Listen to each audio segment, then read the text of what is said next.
So guys, so testing natin yung ginawa nating electric mosquito pamatay ng lamok. So saksak natin guys. Yan, gumana na siya. So tara guys, samahan niyo ako paano mag-troubleshoot. Let's go. So what's up guys? So welcome sa aking YouTube channel Astroboy TV and Facebook page Astroboy TV Repair Vlog guys. So nag-repair tayo ng mosquito Akari. So nakita mo sa previous video guys, gumana na siya, di ba? So turuan ko lang kayo guys kung paano mag-troubleshoot ng mga ganitong pamatay ng lamok. Cooking tips lang. So tara guys, sasamahan niyo ako. Troubleshoot natin to. Intro muna tayo. Let's go.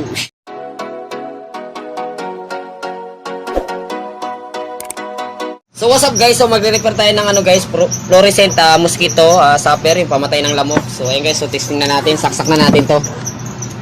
Ayan. So gumagana na siya guys. Ayan. So, patay natin. Ayan.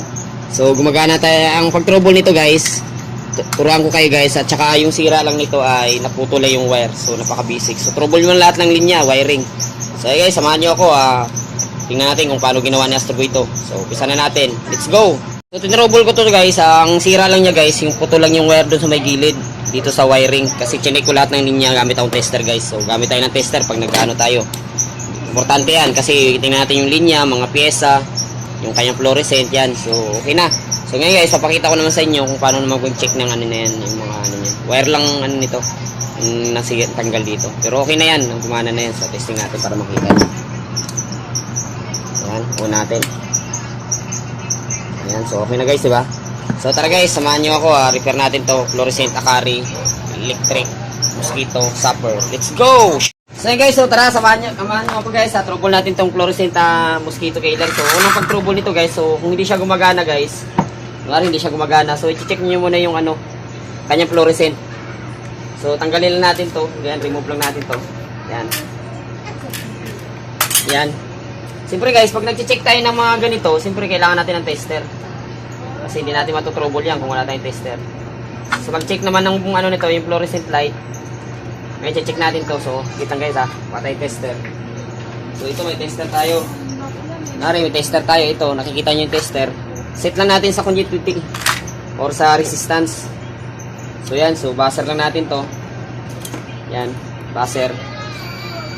So pakita natin sa inyo guys. So kita ba sa camera? Uy, hindi, atras natin yung ating para makita. Yan, so nakaano yan guys. So pag check nito guys, naka-buzzer tayo. Check lang itong kabilaan guys, resistance, kukunin natin, dapat may buzzer yan. Yan, ganyan, may buzzer yan, dapat kabila, may buzzer din. Yan, may buzzer din dapat yan. Yan, ganyan pag check ng fluorescent. Ngayon pag wala siyang buzzer, ibig sabihin pundido na to. Ngayon, buo pa to siya guys kasi magbabuzzer siya. So yun, unang pag-check yung kanyang fluorescent. Siyempre, i-check nyo rin yung cord niya guys. Yung may pumapasok na supply papunta dito sa line 1. Sunod na i-check natin guys yung balas naman. Yung balas ito. Kita nyo ba yung balas? Kita ba sa camera? Yan, i-check natin yung balas. So, nakaipit yung tester natin. So, kuha lang tayo. Resistance pa rin. Kuha lang sa conductivity. Kuha lang tayo pantusok.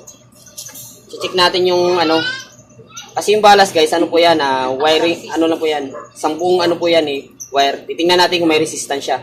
So titingnan natin, man natin yung tester natin. Yan. Tutusukin lang natin to para makita natin yung resistance. Ayan, so buo pa yung balas guys. May resistance siya. Sa starter naman, lang naman yan pag hindi siya nagbi-blink, hindi siya gagana.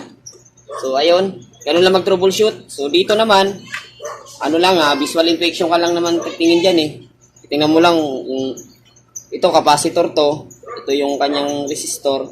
Yung diode, ayan, yung diode, titingnan na natin yan. Alam mo nyo mag-check ng diode.